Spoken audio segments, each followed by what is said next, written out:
छात्रा के परफॉर्मेंस के आधार पर तो भिन्न अंकों को दशमलव भिन्न अंकों में परिवर्तित करते हैं। इस टॉपिक पर हमारे जो 2017 के जो परिणाम है उसके आधार पर हमारे जो ये हमारे बच्चे इस टॉपिक पर 45% सक्षम है। बाकी शेष हमको पूरा करना है। 45 को 100 पहुंचाने का कार्य हमारे पीछे या हमारे दायित्व में समाहित किया गया है। तो भिन्न अंकों को तो सबसे पहले तो जो बात अभी इसके पहले छेड़ी गई थी कि बच्चे अंकों का ज्ञान अभी नहीं है, तो फिर सबसे पहले तो हमें शुरुआत से ले जाना होगा कि भिन्न तो बाद में पढ़ाएंगे, पहले भिन्न क्या है ये थोड़ी छोटी छोटी चीजें हमको उनको देना होगा कि आखिर भिन्न क्या है। जब हमारे पास 1 2 3 4 ऐसे क्रमशः जो अंक थे तो ऐसे ये भिन्न शब्द और ये ऐसे मैंने इनकी आवश्यकता क्यों पड़ी कि भाई जब बच्चा कोई वस्तु तो अगर पूरी है तब हम इसका बंटवारा बहुत अच्छे से कर सकते हैं, मगर ऐसी स्थिति आए कि उस वस्तु के अगर छोटे टुकड़े और करने पड़े तब हमें इस भिन्न की आवश्यकता पड़ती है।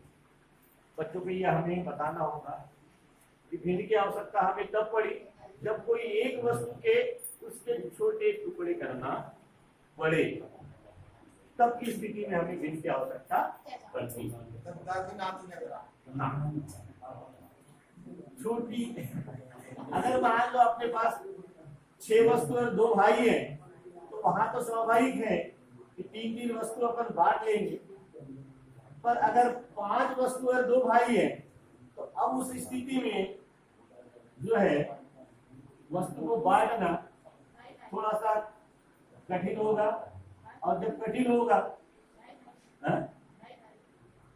ढाई पकड़ ढाई को लिखेंगे कैसे, मतलब ये लिखने के रूप में वो कठिनाई, बांटना तो हो जाएगा मगर हमको बांटे हुए को दिखाना भी है कि भाई इसको इतना मिला और इसको इतना मिला। तो जो लिखित रूप में लिखने की स्थिति आती है तब उस कटे हुए भाग को दिखाना बहुत कठिन होता है, इसलिए भिन्न की आवश्यकता हमें पड़ी। अब उस कटे हुए भाग को हम भिन्न के माध्यम से दिखा सकते हैं कि किसको कितना मिला।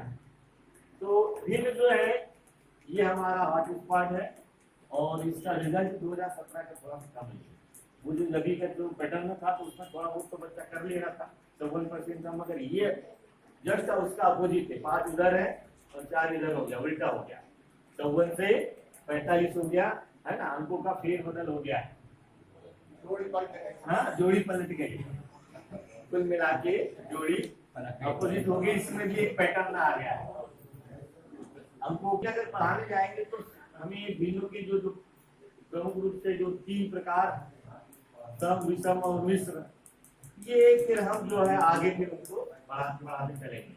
भिन्न के जो प्रकार हैं तो भी कितने प्रकार के अपन भिन्न ज्यादातर अपने दैनिक जीवन में या सवालों में हल करते हैं। सम, विषम और मिश्र, ये जो हमें 3 प्रकार के भिन्नों के बारे में हमें आगे बताना होगा। जब बच्चा भिन्न से पूरी तरह अवगत हो जाए, इनसे पूरी तरह अगर अवगत हो जाए तब जाके हमें फिर वो भिन्नों के प्रकार, मान लो एक उदाहरण लेते हैं कि हम एक बच्चे को हमने दिया, तो अब हमें इस चित्र के माध्यम से उसे लिखना भी है कि यह एक रोटी है, उस रोटी के बराबर हमने 3 हिस्सा किया और 3 हिस्से में से मोहन को 1 हिस्सा दिया। बताओ हमने उसको जो हिस्सा दिया उसे अब हम कैसे लिखेंगे, तो उसको कितना दिया। तो यहाँ जो है 1 हिस्सा दिया, जो दिया वह ऊपर लिखा है और रोटी के जो हिस्से बनाए गए थे कुल 3 हिस्से बनाए गए थे, तो ये उसको हम इस रूप में लिखा। अब उसको हम जो पढ़ेंगे ऊपर जो लिखा है वह अंश है यानी उसका भाग है और नीचे जो अंक लिखा गया है वह उसका हर कहलाता है। हर यानी पूरा, उस पूरे में से जो हिस्सा हमने दिया वह अंश है और ये नीचे है।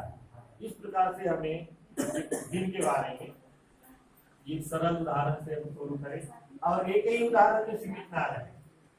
इसके बारे में हमें और भी जो है छोटे छोटे ऐसे कई उदाहरण हमें पाठ योजना बना के पहले जो कल अगर पढ़ाना है तो पहले ही हम जो है तात्कालिक, मेरे जैसे अभी नहीं कि तात्कालिक मैं सोच रहा हूँ, मुझे अगर एक टॉपिक पहले मिलता तो मैं इसका के साथ पिछले शनिवार